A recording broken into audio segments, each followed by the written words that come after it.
Avant de commencer cette vidéo, je tiens à vous préciser déjà qu'avant de la regarder, il faut avoir vu l'épisode 1 de la série Fallout. Qu'ensuite, j'aimerais ne pas être spoilé parce que je fais cette vidéo en ayant vu seulement le premier épisode. Mais j'ai une théorie, il faut qu'on en parle, et je veux avoir réussi ma théorie avant de me rendre compte qu'elle était ou vraie ou fausse avec l'épisode 2 ou l'épisode 3. Donc si vous avez vu l'entièreté de la série Fallout, moi je ne ferai pas du binge watching, il y aura une critique d'épisode par jour.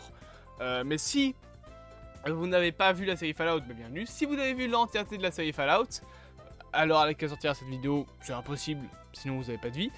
Ne spoilez pas, par pitié, dans les commentaires, si la théorie est vraie ou pas. Il y en a un qui fait ça, il est ban def. Je déconne pas. Parce qu'on va parler d'un élément de lore, de l'histoire de Fallout, dont la question est comme ça. C'est, je pense, l'une des plus grosses interrogations, de tout le lore. Qui a lancé la bombe nucléaire? Vous le savez peut-être si vous ne connaissez le lore de Fallout. Si vous ne le connaissez pas, je vais vous l'expliquer. Dans Fallout, il y a eu plusieurs guerres. Il y a eu la guerre du pétrole en Europe, qui s'est terminée par les Européens balançant des bombes nucléaires. Bon, ça on s'en fout, parce que ça ne nous intéresse pas. Mais il y a surtout une guerre, c'est la guerre sino-américaine. C'est quoi la guerre sino-américaine? C'est le conflit qui a opposé les États-Unis à la Chine pour le contrôle de l'Alaska, dernière ressource américaine et quasi mondiale du pétrole. Car oui, dans le lore de Fallout, ce qui a lancé les guerres, c'est une grande guerre de ressources, car le pétrole vient à manquer. Voilà. Et cette guerre sino-japonaise, sino-américaine, pardon, j'ai un problème, à chaque fois que je veux parler de la guerre, je dis sino-japonaise, j'ai un problème avec les guerres où les Chinois et les Japonais se tapent dessus, je sais pas pourquoi.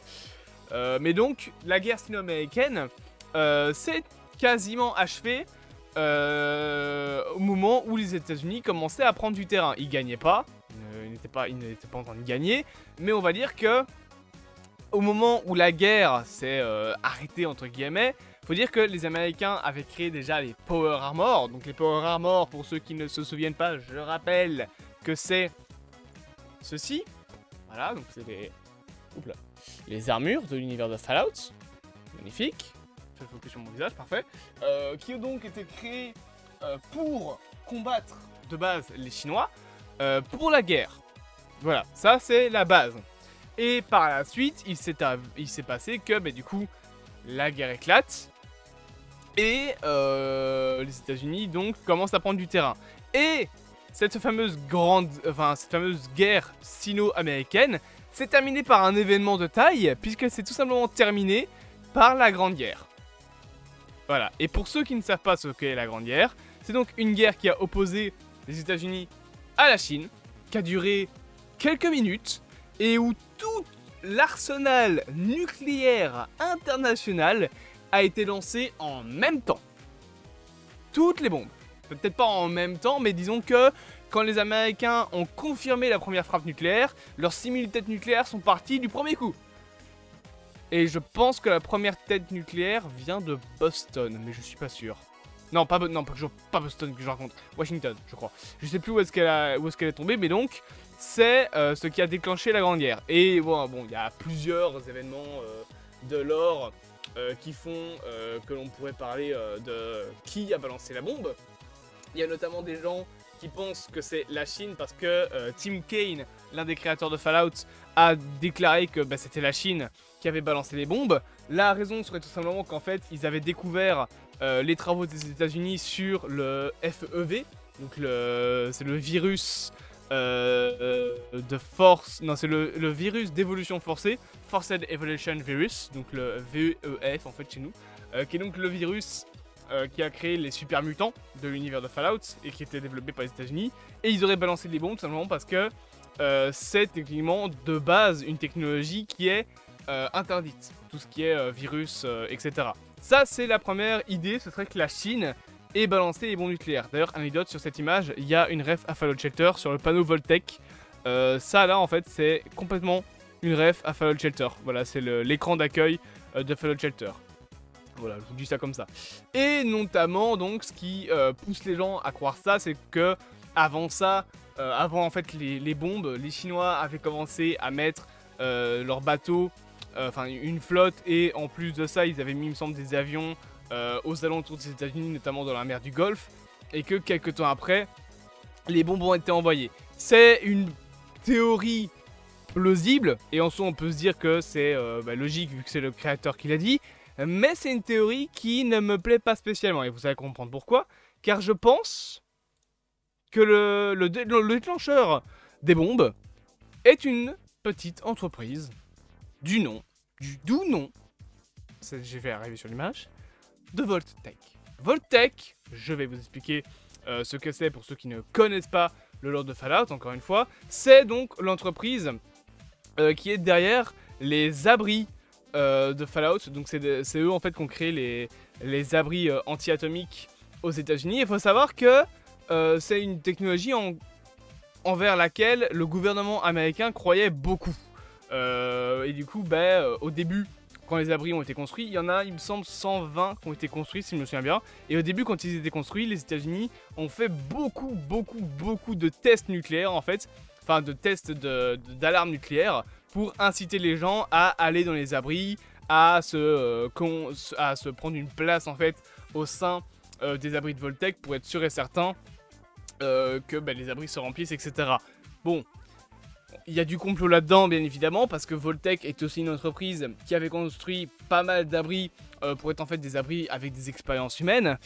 Et comme je l'ai dit à la fin de ma critique, le problème dans tout ça, c'est que pour pouvoir faire les expériences, Voltec avait besoin de personnes dans leurs abris. Sauf que sans guerre nucléaire, pas d'abri rempli. Et je vais repousser mon PC. Et vous voyez où je veux en venir? Qui a balancé les bombes? Pas les Chinois, pas l'Inde, pas la Corée, pas les Américains. Les réels déclencheurs des bombes dans l'univers de Fallout, c'est Voltec. C'est l'entreprise derrière les abris nucléaires. Encore une fois, Voltec est une entreprise déjà qui voulait faire des tests, des expériences. Les 3/4 des abris de Fallout sont en fait des abris où à chaque fois il y a une expérience humaine dessus. Par exemple, tu as l'abri 69 où il me semble que c'est 1000 hommes pour une femme. Et l'abri 68, c'est 1000 femmes pour un homme. Je crois que c'est ça l'histoire. En fait, le truc, c'est que Voltec a créé beaucoup d'abris et que les 3/4 étaient des expériences humaines. Je pense qu'il y en a une vingtaine, grand maximum, qui sont de vrais abris et qui sont privilégiés pour les très riches. Et du coup, Voltec, pour moi, est l'entreprise qui a balancé les bombes, tout simplement pour remplir ses abris. Et en plus de ça, bien évidemment, l'entreprise pensait être le seul truc qui allait survivre aux bombes, dans le sens où, oui, il y a l'enclave, etc., mais les États-Unis, par exemple, sont morts, la Chine, tout est mort, le monde, la Terre est morte, sauf Voltec. Voltec a survécu. Voltec, c'est toujours là dans l'univers de Fallout. Alors, c'est plus une entreprise comme à l'époque, mais les installations et les personnes qui ont travaillé pour Voltec sont toujours là. Donc je pense, ma théorie personnelle, c'est que c'est Voltec, tout simplement, qui a balancé les bombes.